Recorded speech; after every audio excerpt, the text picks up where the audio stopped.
என் இனிய தமிழ் நண்பர்களுக்கு புரிசைரா சுந்தரின் அன்பான வணக்கங்கள். இந்த எபிசோடில் ஒரு என்ன டாக்ஸ் டெரரிசம், இது ஏற்கனவே நம்ம நிறைய பேசின டாப்பிக்கு. நான் ஏற்கனவே ஒரு தடவை இந்த டாக்ஸ் டெரரிசம் அப்படின்னு ஒரு வீடியோ போட்டிருந்தேன். அப்போது என்ன ஆச்சுன்னா, அதை கொஞ்சம் யூடியூப்பில் வந்து கொஞ்சம் சஸ்பெக்ட் பண்ணி கொஞ்சம் நிறுத்தி வச்சுருந்தாங்க. ஸோ எதனாலன்னா, இந்த டெரரிசம் அப்படின்ற வார்த்தைலாம் வந்ததுன்னா ஏதாவது கொஞ்சம் பயப்பட தானே செய்வாங்க. அதுக்கப்புறம் அந்த யூடியூப்பில் யாரோ ஒருத்தர் இந்த வீடியோவை முழுசாக பார்த்துட்டு, ஓகே, இதில் எதுவும் தப்பான விஷயம் எதுவும் இல்லை, இவர் டேக்ஸ் பற்றி தான் சொல்லியிருக்கிறாரு, டெரரிசத்துக்கு இந்த வீடியோவுக்கு சம்மந்தம் இல்லை அப்படின்னு சொல்லிட்டு அந்த வீடியோ ரிலீஸ் பண்ணிட்டாங்க. அதை பற்றி அவங்களே எனக்கு ஒரு மெயில் கொடுத்துருந்தாங்க. நாங்கள் மேனுவலாக உங்கள் வீடியோ வாட்ச் பண்ணோம், அதில் எந்த தப்பும் இல்லை, அதனால் நாங்கள் நிறுத்தி வச்சிருந்த வீடியோ நாங்கள் ரிலீஸ் பண்ணிட்டோம் அப்படின்னு சொன்னாங்க. ஸோ அப்போ தான் எனக்கு புரிஞ்சுது. ஸோ நிறைய பேர் வந்து இந்த டைட்டில் வைக்கும்போது அந்த முழு வார்த்தையை போடாமல் அங்கங்கே ஸ்டார் போட்டு வச்சுருப்பாங்க. பார்க்குறவங்களுக்கு அது என்னன்னு புரிஞ்சிடும். இருந்தாலும் எதுக்கு அந்த முழு பேரை போடாமல் அந்த ஸ்டார்லாம் போடுறாங்க அப்படின்னு நினைப்பேன். அது ஏன்னா இந்த மாதிரி ஒரு அவங்க வந்து கூகுள் அனாலிட்டிக்ஸ்னு வச்சுருப்பாங்க. இந்த டெரரிசம்ன்ற வேர்டு வந்ததுன்னா அங்கே அவங்களுக்கு வந்து இது போகும், என்ன சொல்கிறது, ஃப்ளாக் ஆஃப் ஆகும்.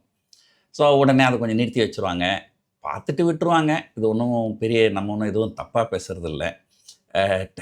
டெரரிசத்துக்கு நமக்கு என்ன கனெக்ஷன் இருக்குது, பட் இருந்தாலும் எதுக்கு அந்த வம்பு அப்படின்னு சொல்லிட்டு நானும் ஸ்டாரை போட்டு ஒரு வீடியோ போட ஆரம்பிச்சிட்டேன். ஒரு ஒரு சில அடிப்படையான விஷயங்கள் நான் சொல்லிடுறேன் பாருங்கள். இந்த டாக்ஸேஷன்றது இந்தியாவில் அளவே இல்லாமல் இருக்குது. எதுக்காக இவ்வளோ டேக்ஸு, எப்படியெல்லாம் டேக்ஸ் வாங்குறது, எப்படிலாம் டேக்ஸ் கலெக்ட் பண்ணுறதுன்னு ரூம் போட்டு யோசிப்பாங்க போலுக்குது. ஒரு சின்ன ஒரு விஷயம் சொல்கிறேன் பாருங்கள். பொதுவாக ஸோ சப்போஸ் என்கிட்ட ஒரு கோடி ரூபாய் இருக்குதுன்னு வச்சுப்போமே. அந்த கோடி ரூபாய் வச்சு நான் ஏதோ ஒரு பிஸ்னஸ் பண்ணுறேன், ஒரு ப்ராஃபிட் வருது, அந்த ப்ராஃபிட்டுக்கு நான் டேக்ஸ் பே பண்ணுறேன், அது ஓகே. ஸோ என்னோடய கேபிட்டல் 1 கோடி, நான் பிஸ்னஸ் பண்ணுறேன், ப்ராஃபிட் வந்து டேக்ஸ் பே பண்ணுறேன், ஓகே ஃபைன், நோ இஷ்யூஸ். அப்படியே அடுத்த கட்டத்துக்கு வாங்க. என்கிட்ட 1 கோடி ரூபாய் இல்லை, என்கிட்ட 25 லட்சம் தான் இருக்குது. நான் என்ன பண்ணுறேன், இன்னொரு 3 பேர் எங்கள் ஆளுக்கு ஒரு 25 லட்சம் கொடுங்க, நம்ம 4 பேரும் ஆளுக்கு ஒரு 25 லட்சத்தை போட்டு 1 கோடி ரூபாய் வச்சு நம்ம பிஸ்னஸ் பண்ணுவோம். அதுக்காக நம்ம வந்து ஒரு பார்ட்னர்ஷிப் கம்பெனி ஆரம்பிப்போம் அப்படின்னு பண்ணுவோம். அப்போ என்னாகும், ஒரு பார்ட்னர்ஷிப் கம்பெனி ஆரம்பிப்போம், அதில் 4 பேரும் ஆளுக்கு 25 லட்சம் போடுவோம். அந்த 1 கோடி ரூபாய் வச்சு அந்த பார்ட்னர்ஷிப் கம்பெனி பிஸ்னஸ் பண்ணோம். அந்த பிஸ்னஸுக்கு எவ்வளோ ப்ராஃபிட் வருதோ அந்த ப்ராஃபிட்டுக்கு அந்த பார்ட்னர்ஷிப் கம்பெனி டேக்ஸை பே பண்ணிடும். டேக்ஸை பே பண்ணிவிடுமா, டேக்ஸை பே பண்ணதுக்கப்புறம் மீதி இருக்கிற காசு அதை நாங்கள் 4 பேரும் பங்கு பிரிச்சுப்போமா, அதுக்கு நாங்கள் டேக்ஸ் பே பண்ணணுமா, இல்லை தேவையில்லை. ஏன்னா அதான் பார்ட்னர்ஷிப் கம்பெனி டேக்ஸ் பே பண்ணியாச்சே. ஒரே பிஸ்னஸ்ஸு, ஒரே வருமானம், அதுக்கு எப்படி 2 டேக்ஸ் பே பண்ணலாம்? ஸோ இல்லை. அதனால் அவங்க இந்த கம்பெனி மட்டும்தான் டேக்ஸ் பண்ணணும், பார்ட்னர்ஷிப் கம்பெனி மட்டும்தான் டேக்ஸ் பே பண்ணணும், நம்ம பே பண்ண வேண்டியதில்லை. இது வரைக்கும் சரி. இதே நீங்கள் இன்னும் கொஞ்சம் அடுத்த கட்டத்துக்கு வாங்க. என்கிட்ட 1 கோடி ரூபாய் இல்லை, என்கிட்ட நண்பர்களும் இல்லை, என்கிட்ட நண்பர்கள்லாம் ஒரு 1000 ரூபாய் 2000 ரூபாய் தான் வச்சுக்கிறாங்க. நான் என்ன பண்ணுறேன், ஒரு பப்ளிக் லிமிடெட் கம்பெனியாக மாற்றி ஒரு பல பேர்கிட்ட 1000 2000 500 1000ன்னு வாங்கி ஒரு ஆயிரக்கணக்கான மக்களை ஒன்றா சேர்த்துன்னு அதை தான் பப்ளிகேஷன் சொல்கிறது. அதை வாங்கி நான் ஒரு பப்ளிக் லிமிடெட் கம்பெனி ஆரம்பித்து அந்த ஒரு வியாபாரத்தை நான் பண்ணுறேன்.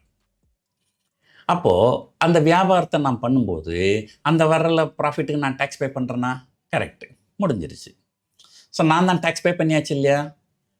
ஸோ அந்த லாபத்தை நான் பங்கு பிரித்து கொடுக்கும்போது அவங்க டேக்ஸ் பே பண்ணணுமா வேண்டாமா? நியாயமாக பார்த்தா அவங்க டேக்ஸ் பே பண்ணக்கூடாது இல்லையா? அவங்க பணத்தை நான் பிஸ்னஸ் பண்ணுறேன், நான் தான் டேக்ஸ் பே பண்ணியாச்சே. ஆனால் பங்குச்சந்தையில் அது கிடையாது. ஒரு நிறுவனம் ஆயிரக்கணக்கான மக்கள்கிட்டேருந்து பணத்தை வாங்கி, அது ஒரு பெரிய பார்ட்னர்ஷிப் கம்பெனி, அவ்வளோதான். அவங்க வியாபாரம் பண்ணுறாங்க, அந்த வர லாபத்துக்கு அவங்க டேக்ஸ் பே பண்ணிடுறாங்க. டேக்ஸ் பே பண்ணதுக்கப்புறம் இருக்கிற லாபத்தில் ஒரு பகுதியை வந்து டிவிடெண்ட்டாக நம்ம கொடுக்குறாங்க. உடனே அந்த டிவிடெண்ட்டுக்கு டேக்ஸு. பெரும்பாலான நாடுகளில் டிவிடெண்ட்டுக்கு டேக்ஸ் கிடையாது. ஏன்னா தட் அமௌண்ட்ஸ் டபுள் டாக்ஸேஷன். ஒரு நிறுவனம் லாபம் சம்பாரித்து அந்த லாபத்துக்கு உண்டான டேக்ஸை பே பண்ணிவிட்டு மீதி இருக்கிற காசு தான் உங்களுக்கு டிவிடெண்டாக கொடுக்குறாங்க. அதுக்கு எப்படி நீங்கள் டேக்ஸ் பே பண்ணலாம்? அதே போல் அந்த நிறுவனம் இப்போ ஒரு நிறுவனம்னு வச்சுங்களேன், அந்த நிறுவனத்தோட ஷேர் உங்களுக்கு ரூ. 10 குடுக்குறாங்க. ஸோ, நாளைக்கு பின்னைக்கு அந்த நிறுவனம் நல்லா செயல்பட்டதுன்னா, அந்த ரூ. 10ன்ற ஷேர் மதிப்பு 100, 1000ன்னு போகும். எப்போ போகும்? அந்த நிறுவனம் நெறைய லாபம் பண்ணா தான் போகும். அந்த நிறுவனம் நெறைய லாபம் பண்ணால், அவங்க நெறைய டாக்ஸ் பே பண்ணுவாங்க. அவங்க நெறைய லாபம் சம்பாரிச்சா தான் அவங்க நெறைய டாக்ஸ் பே பண்ணுவாங்க. அவங்க நெறைய லாபம் சம்பாரிச்சா தான் அதனுடைய பங்குகள் விலை ஏறும். ஸோ, நம்ம பார்ட்னர்ஷிப் கம்பெனில என்ன நடக்கும்? ஒரு டாக்ஸை பே பண்ணிட்டு மீதி இருக்கிற எல்லா காசையும் நம்ம வந்து பிரிச்சு எடுத்துப்போம். ஆனா, இந்த பெரிய நிறுவனங்கள், பங்குச்சந்தையில பட்டியலிடப்பட்ட நிறுவனங்கள்லாம், ஒரு உதாரணத்துக்கு சொல்றேன். ஒரு ரூ. 100 ப்ராஃபிட் வருதுன்னு வச்சுக்கங்களேன். அதில ஒரு ரூ. 30 டாக்ஸ் பே பண்ணிடுறாங்கன்னா, மீதி ரூ. 70 நமக்கு பிரிச்சு குடுக்க மாட்டாங்க. ஒரு ரூ. 5 ரூ. 10 தான் நமக்கு பிரிச்சு குடுப்பாங்க. மீதி வந்து இந்த நிறுவனத்தினுடைய வளர்ச்சிக்காக வச்சுப்பாங்க. ஸோ, அப்போ இந்த பங்குகளோட விலை வந்து ஏறும். ஏன்னா, அவங்க நெறைய லாபம் சம்பாரிச்சு, நெறைய டாக்ஸ் பே பண்ணி, மீதி நெறைய ப்ராஃபிட் இருந்து, அந்த ப்ராஃபிட்ட திரும்ப முதலீடு பண்ணாங்கன்னா, எதிர்காலத்தில இன்னும் லாபம் வரும்னு சொல்லிட்டு தான் இந்த ஷேரோட விலை ஏறுது. இப்போ ஒரு உதாரணத்துக்கு சொல்றேன் பாருங்க. நம்ம வந்து ஆ ஒரு பார்ட்னர்ஷிப் ஃபார்ம்ல இருக்கிறோம். ஸோ, நீங்க என்ன பண்றாங்க? ஒரு பார்ட்னர்ஷிப் ஃபார்ம் வந்து ஒரு ரூ. 100 சம்பாரிக்குது. ரூ. 100 சம்பாரிச்சுட்டு ரூ. 30 டாக்ஸ் பே பண்ணிருது. ஸோ, மீதி ரூ. 70 இருக்குது. அந்த ரூ. 70 நம்ம 4 பேருக்கும் ஆளுக்கு ரூ. 18 அப்படின்னு ஃபுல் அமௌண்ட்ட நமக்கு குடுத்துருவாங்க. அந்த ஃபுல் அமௌண்ட்டும் நமக்கு டாக்ஸ் ஃப்ரீயா வந்துருது. இதே வந்து ஒரு பப்ளிக் லிமிடெட் கம்பெனியா இருந்து, ஷேர் மார்க்கெட்ல பட்டியலிடப்பட்ட கம்பெனியா இருந்தா, அந்த ரூ. 100 சம்பாரிச்சு ரூ. 30 டாக்ஸ் பே பண்ணி மீதி ரூ. 70 இருக்கு இல்லையா? அந்த ரூ. 70 நமக்கு பிரிச்சு குடுக்க மாட்டாங்க. அப்ப நமக்கு டிவிடெண்ட்ன்னு இப்ப நான் ஒரு 25% பங்கு நான் வச்சுக்கிறேன்னா, எனக்கு அங்க ரூ. 17 ரூ. 18 வந்தது இல்லையா? இங்க எனக்கு ரூ. 1 தான் வரும். அந்த மீதி ரூ. 16 தான் எனக்கு இங்க ஷேர் மார்க்கெட்ல பங்குகளோட விலை ஏறி எனக்கு காம்பன்சேஷனா கிடைக்கும். அப்போ நம்ம ஒரு ஷேர் வாங்கி அது அதிகமா போச்சுன்னா, அத நான் வித்தா அதுக்கு வந்து கேப்பிட்டல் கெயின் டாக்ஸ் வாங்குறாங்க. வாங்கக்கூடாது. ஏன்னா, அது ஆல்ரெடி டாக்ஸ் பே பண்ண மனி. ஸோ, பெரும்பாலான நாடுகள்ல கேப்பிட்டல் கெயின் டாக்ஸும் கிடையாது. டாக்ஸ் ஆன் டிவிடெண்டும் கிடையாது. இங்க என்ன பண்றாங்க? டாக்ஸுக்கும் கேப்பிட்டல் கெயினுக்கும் டாக்ஸு, டிவிடெண்டுக்கும் டாக்ஸு. இது எல்லாமே டபுள் டாக்ஸேஷன், ட்ரிபிள் டாக்ஸேஷன் அப்படி தான் போய் நிக்குது. இது வந்து எந்த வகையில நியாயம்? இத கேட்டா சொல்லுவாங்க, அந்த நாட்ல பாருங்க, இந்த நாட்ல பாருங்க. எப்ப எந்த நாட்ட பார்க்குறது?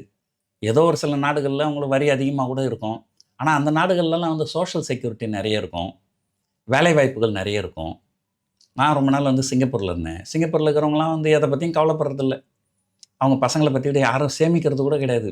ஏன்னா, நம்ம பையனோ, பொண்ணோ எது படிச்சாலும் அந்த பையனுக்கு ஒரு வேலை கிடைக்கும். அந்த பொண்ணுக்கு வேலை கிடைக்கும். அது அரசாங்கம் பார்த்துப்பாங்க.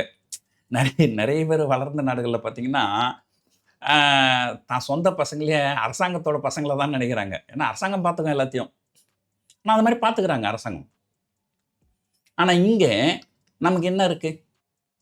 நீங்க இவ்வளவு டாக்ஸ பே பண்ணிட்டு, நாளைக்கு உங்க குழந்தைக்கு ஒரு 2 மார்க் கம்மியா வாங்கிடுச்சுன்னா, உங்களுக்கு இடம் கிடைக்காது. அப்ப திரும்ப நீங்க டொனேஷன் தான் குடுக்கணும். ஸோ, இங்க வந்து ஆன்னா ஊன்னா நெறைய பேர் என்ன பண்ணுவாங்க, அது ஒரு குறிப்பா அந்த ஆளுங்கட்சிக்கு ஆதரவா இருக்கிறவங்கலாம், அண்ணா இந்த காசு வந்து நேஷன் பில்டிங் இல்லையா? நேஷன் பில்டிங் எந்த லட்சணத்தில இருக்குதுன்னு நமக்கு தெரியும். நம்ம குடுக்குற டாக்ஸ் எல்லாம் ஒழுங்கா நேஷன் பில்டிங் பண்ணியிருந்தா, இந்த உலகத்திலேயே நம்பர் 1 நேஷனா தான் நம்ம இருந்திருப்போம். இன்ஃப்ராஸ்ட்ரக்சர்லயும் எல்லா விஷயத்திலயும். நம்ம அப்படியா இருக்கிறோம்? இன்னைக்கு ஒரு ரோட்ல போனா பெட்ரோலுக்கு ரூ. 100 குடுத்துட்டு, அதுக்கப்புறம் டோலுக்கு ரூ. 1000 குடுத்துட்டு, நான் இங்கேருந்து பெங்களூர் போனா எனக்கு டோல் கிட்டத்தட்ட ரூ. 1000 வருது. கிட்டத்தட்ட ரூ. 1000 டோலுக்கு குடுத்துட்டு, பெட்ரோலுக்கு ரூ. 100 குடுத்துட்டு, ரோடெல்லாம் எவ்வளோ மோசமா இருக்குது. அதுவும் சென்னையிலேருந்து காஞ்சிபுரம் போற வழியிலே இந்த 75 கிலோமீட்டர் ரோடு எவ்வளவு மோசமா இருக்குதுன்னா, ஒருத்தர் அத வீடியோவ எடுத்து ஹைகோர்ட்ல கேஸ் போட்டுக்கிறாரு. பாருங்க இவ்வளவு டோல் வாங்கிட்டு ரோட எப்படி வச்சிருக்கானுங்க அப்படின்னு சொல்லிட்டு. ஒரு ரோடு கூட நல்லா இருக்காது. ஸோ, எதுக்காக சொல்ல வரேன்னா, ஆ நீங்க வந்து இந்த நேஷன் பில்டிங், நேஷன் பில்டிங்ன்னு கத்துறானுங்க இல்லையா? இவனுங்கலாம் ஒரு வாய்ப்பு கிடைச்சா சைனாவுல போய் பார்த்துட்டு வரணும். இல்ல சைனால எவனாவது போனான்னா, அந்த சைனா எப்படி இருக்குதுன்னு வீடியோ எடுத்து அனுப்ப சொல்லணும். நானும் சைனா போனது கிடையாது. ஆனா, சைனா போன என்னுடைய நண்பர்கள் எல்லாருமே என்ன சொல்றாங்கன்னா, கிட்டத்தட்ட நம்ம 50 வருஷம் பின்தங்கி இருக்கிறோம். இன்னும் 50 வருஷம் ஆனாலும், நம்ம வந்து சைனா அளவுக்கு நம்மளால ஒரு இன்ஃப்ராஸ்ட்ரக்சர டெவலப் பண்ண முடியாது. அப்படின்னு தான் சொல்றாங்க. உலகத்திலே நம்பர் 1 பாப்புலேஷனுங்க. ஒரு புல்லட் ட்ரெயினுக்கு எத்தனை வருஷங்க? 10 வருஷமாங்க. 10 வருஷமா இன்னும் சர்வே தான் நடந்துட்டு இருக்குது. ஒரு புல்லட் ட்ரெயின் பாம்பேலேருந்து அகமதாபாத் வரைக்கும் பிளான் பண்ணாங்க. என்ன நடக்குது? ஒரு 10 வருஷமாங்க ஒரு ட்ரெயின் விடுறதுக்கு. இல்லைங்களா? ஸோ எதுக்காக சொல்ல வரேன்னா, இந்த டாக்ஸேஷன் அநியாயத்துக்கு இருக்குது. சரி, நம்ம முக்கியமான பாயிண்ட்டுக்கு வந்துருவோம். எதை பற்றி பேச வந்தேனோ அதை விட்டுட்டு மீதி எல்லா கதையும் பேசிட்டேன். சமீபத்தில் ஒரு செய்தி.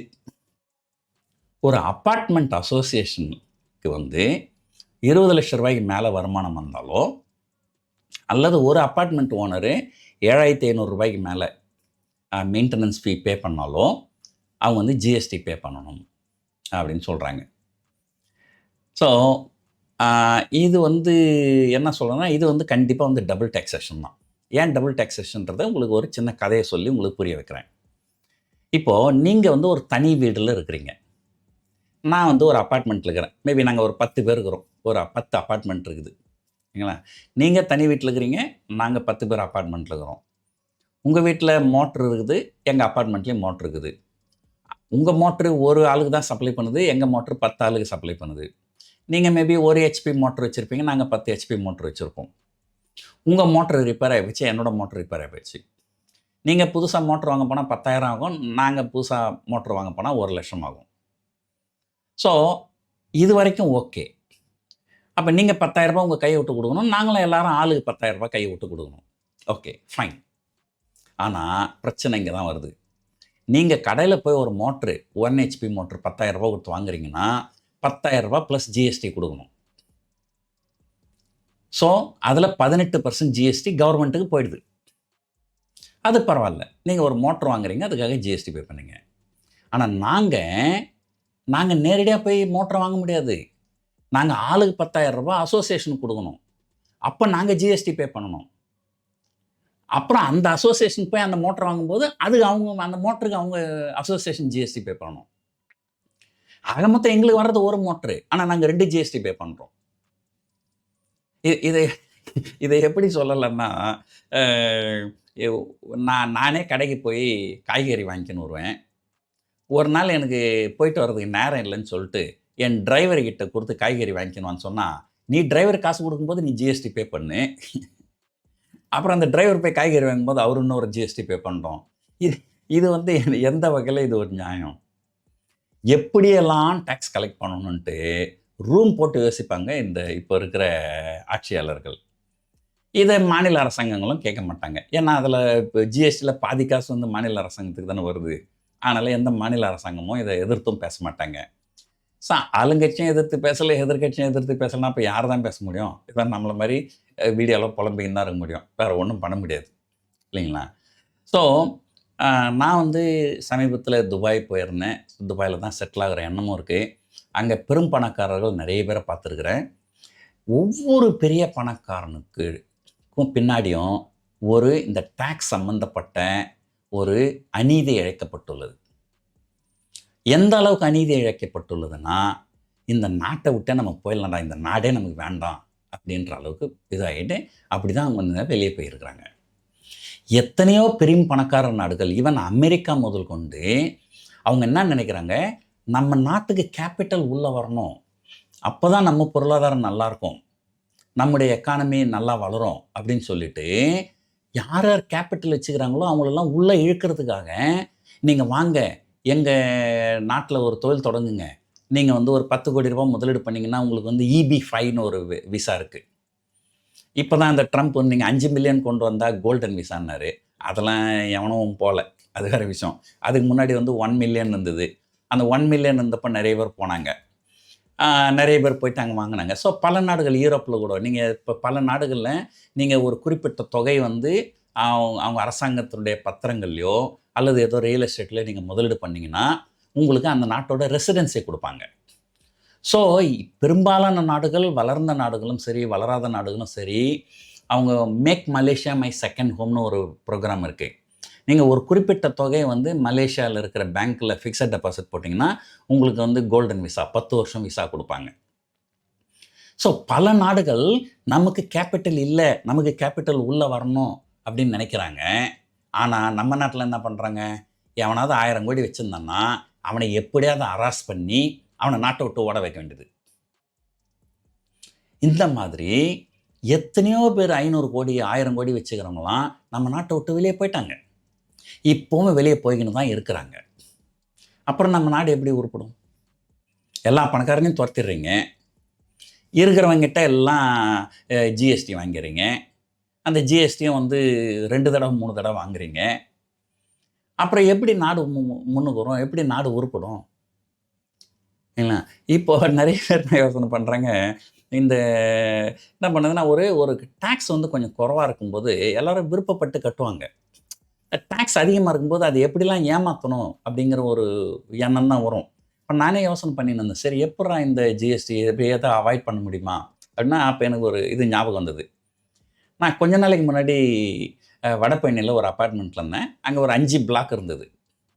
5 பிளாக்கும் ஒன்றா சேர்ந்து ஒரு அசோசியேஷன் வச்சுருந்தாங்க. ஏன்னா 5 பிளாக்கும் ஒற்றுமையாக இருந்தாங்க, ஒன்றா ஒரு அசோசியேஷன் வச்சுருந்தாங்க. அப்போ வந்து அந்த 5 பிளாக்கில் இருக்கிறவங்களும் ஒன்றா சேர்ந்து பணம் கொடுக்கும்போது அது ஒரு 20 லட்சத்துக்கு மேலே தான் வரும். ஸோ இப்போ என்ன ஆகும்? அவங்களாம் ஜிஎஸ்டி பே பண்ணணும். அங்கே இருக்கிறவங்கலாம் பார்த்திங்கன்னா ஒரு middle class, lower middle class people தான். அவங்கக்கிட்ட ஜிஎஸ்டி. ஸோ சில ஆண்டுகளுக்கு முன்னாடி அப்போல்லாம் ஜிஎஸ்டிலாம் கிடையாது. அப்போ என்ன பண்ணாங்க, இந்த 5 பிளாக்கும் ஒற்றுமையாக இருந்து ஒரு அசோசியேஷன் ரன் பண்ணாங்க. அப்போ என்னாச்சு, 20 லட்சத்துக்கு மேலே வருமானம் வந்தது.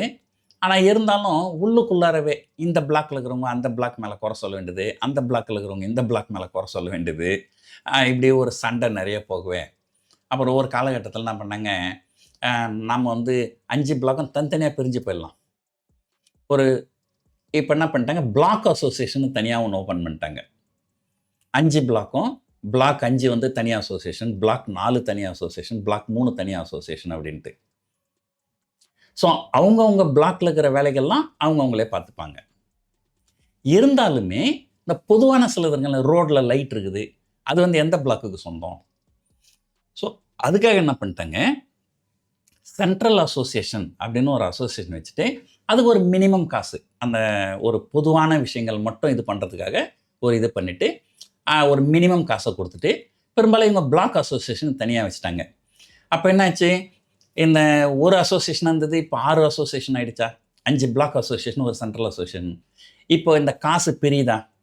அப்போ பிரியும் போது என்ன ஆகும், எந்த ஒரு அசோசியேஷனுக்குமே 20 லட்சத்துக்கு மேலே போகாது.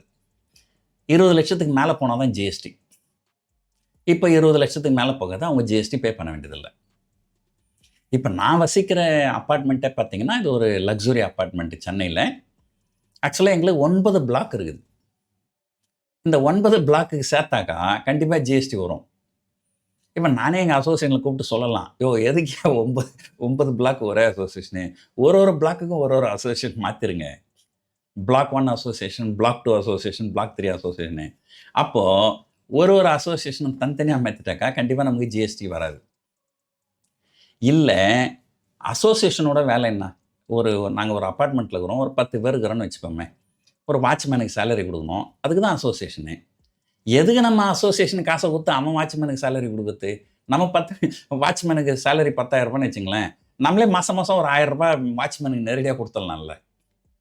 அப்போ இந்த ஜிஎஸ்டி பிரச்சனைலாம் வராதில்ல. ஸோ என்ன பண்ணுறது, இப்போ ஃபைனான்ஸ் மினிஸ்டரில் இருக்கிறவங்க ரூம் போட்டு யோசித்தா நம்மளும் இந்தமாதிரி ரூம் போட்டு யோசித்து தான் எதை பண்ண வேண்டியதாக இருக்கும். பட் இருந்தாலும் கண்டிப்பாக வந்து இந்தியாவை பற்றிய ஒரு நல்ல அபிப்பிராயம் உலக நாடுகள்கிட்ட இல்லை. இது ஒரு டேக்ஸ் டெரரிசம் கண்ட்ரி, கண்ட மெனி டேக்ஸு, எதுக்கு எடுத்தாலும் டேக்ஸு. ஒரு சின்ன என்னுடைய வாழ்க்கையில் நடந்த ஒரு சின்ன விஷயம், இன்னமும் கேஸ் போய்கின்னு இருக்குது எனக்கு இன்கம் டேக்ஸுக்கும். நான் கதையை சொல்கிறேன் பாருங்கள். நான் என்னோடய யூடியூப் சேனலில் என் பையன் தான் பார்த்துங்கிறான். அவன் தனியாக ஒரு யூடியூப் சேனல் வச்சு ரன் பண்ணியிருந்தான். நான் தான் அவன் சும்மா இல்லாமல், டேய் நீ எதுக்கிட்ட உன் யூடியூப் சேனல் பண்ணி எனக்கு வந்து ஒரு புது யூடியூப் சேனல் ஆரம்பிச்சு கொடுறான் அப்படின்னோடனே என்னோடய யூடியூப் சேனலுக்கு வந்தான். என்னோடய யூடியூப் சேனல் நல்லா போகவே அவனோட யூடியூப் சேனல் நிறுத்திட்டான். என்னோடய யூடியூப் சேனல் பார்த்துங்கன்னா நான் ஏதாவது காசு கொடுக்கணும்ல அவனுக்கு. நான் என்ன பண்ணேன், ஒரு காசை கொடுத்தேன், ஒரு ஃபீஸ். நான் என் பையனுக்கு ஃபீஸ் பே பண்ணேன். உடனே இன்கம் டேக்ஸ்லேருந்து என்ன சொல்கிறானுங்க, நீ வந்து உன்னோட வருமானத்தை குறைச்சி இன்கம் டேக்ஸை குறைவாக கட்டணுன்றதுக்காக தான் நீ உன் பையனுக்கு காசு கொடுத்த, அதை நாங்கள் ஒத்துக்க மாட்டோம், நீ உன் பையனுக்கு கொடுத்த காசை நாங்கள் ஒத்துக்க மாட்டோம். நான் ஒரு 35 லட்சம் கொடுத்தேன்னு நினைக்கிறேன். அந்த 35,00,000 நீ செலவு கணக்கில் எழுதக்கூடாது. அந்த 35,00,000 உன்னோட வருமானம். அந்த 35,00,000 நீ டாக்ஸை கட்டு அப்படின்னு இன்கம் டேக்ஸ்லேருந்து நோட்டீஸ் வருது. நான் எக்ஸ்பிளைன் பண்ணுறேன். நீங்கள் பாருங்கள், இதுக்கு முன்னாடி என் பையன் வந்து டெக்னாலஜி ஜாக் அப்படின்னு ஒரு யூடியூப் சேனல் நடத்தினான். ஸோ அப்போ வந்து அவன் யூடியூப் சேனல் நடத்தினான்னா அந்த வருமானம் அவனுக்குள்ள போயிருக்கும். இப்போ என் சேனலில் வந்துட்டு எல்லாமே எனக்கு தான் வருது வருமானம். அப்போ அவனுக்கு எதாவது நான் காசு கொடுக்கணும்ல. சரி, ஓகே, பரவாயில்ல, நீங்கள் சொல்கிறீங்க. சரிங்க, நான் என்னோடய வருமானத்தை குறைக்கிறதுக்காக நான் என் பையனுக்கு 35,00,000 கொடுத்தேன். அது தப்புன்றீங்க. சரி, நான் பண்ணுறேன், என் பையன்கிட்ட அந்த 35,00,000 நான் திரும்ப வாங்கிக்கிறேன். திரும்ப வாங்கிக்கணும் நீங்கள் கேட்குற டேக்ஸை பே பண்ணிடுறேன் அப்படின்னா, என் பையன்கிட்ட நான் 35,00,000 வாங்கக்கூடாது. ஏன்னா நான் என் பையனுக்கு 35,00,000 கொடுத்தில்ல, அதுக்கு அவன் டேக்ஸ் பே பண்ணிக்கிறான். அப்போ அந்த டேக்ஸ் அவங்க திருப்பி கொடுக்கணும்ல. அதாவது நான் கொடுத்த காசு தப்பு அப்படின்னா, நான் அந்த காசை நான் திரும்ப வாங்கணும். அப்போ நான் திரும்ப வாங்கணும்னா அவங்க அரசாங்கத்துக்கு என் பையன் பே பண்ண டேக்ஸை திருப்பி கொடுக்கணும். இப்போ ஒரே 35,00,000க்கு என் பையனும் டேக்ஸ் பே பண்ணிட்டு இப்போ நானும் டேக்ஸ் பே பண்ணணும். இந்த லட்சணத்தில் தான் இன்கம் டேக்ஸ் டிபார்ட்மெண்ட் இந்தியாவில் இயங்குது. இது வந்து எந்த வகையில் நியாயம்? எவ்வளவு போராட்டம்! ஒரு இன்கம் டேக்ஸ் போனீங்கன்னா எவ்வளவு போராட்டம், எவ்வளவு கேள்வி. ஒரு ஒரு ஒரு கேள்வி எனக்கு கேட்குறாங்க, நீங்கள் ஏன் ஹோட்டலில் தங்குனீங்க? நீங்கள் பிஸ்னஸ் பர்பஸுக்கு தான் ஹோட்டலில் தங்குனீங்கன்றது என்ன சாட்சி இருக்குது? ஏங்க, நான் ஊராக போயிட்டு ஒர்க் ஷாப் கண்டக்ட் பண்ணுறேன். சனிக்கிழமை ஞாயிற்றுக்கிழமை 2 நாள் ஒர்க் ஷாப்பு.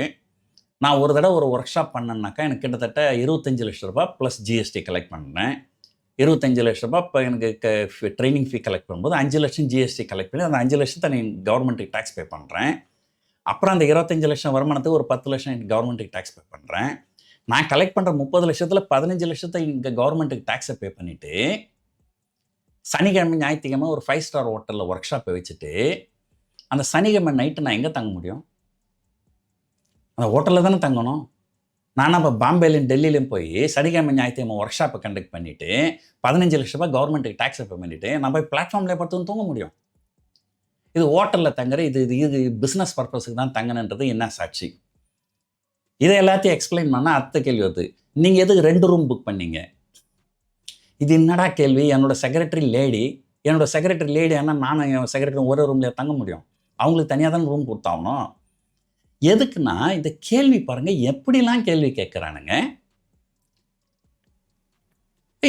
இந்த மாதிரி வந்து ஒரு டார்ச்சர் பண்ணால் என்ன பண்ண முடியும்? நாட்டை விட்டு போகணுன்ற எண்ணம் தான் வரும். நாட்டில் இருக்கிற பெரும் பணக்காரர்கள் எல்லாரும் நாட்டை விட்டு வெளியே போயிட்டாங்கன்னா, இருக்கிற நாட்டில் மீதி இருக்கிற காசை மொத்தத்தையுமே ஜிஎஸ்டின்னு கவர்மெண்ட்டு பிடிங்கின்னு எல்லாருக்கும் ஒரு 5 கிலோ கோதுமை ஃப்ரீயாக கொடுத்துட்டு ஜெய் ஸ்ரீராம் ஜெய் ஸ்ரீராம், இப்போ ஜெய் ஸ்ரீராம் கூட கிடையாது, இப்போ இது மேலே ஜெய் ஜெகநாத் தான் அப்படின்னு சொல்லின்னு தெரிய வேண்டியது தான். கண்டிப்பாக வந்து இந்தியா போகிற வழி சரியான வழி கிடையாது.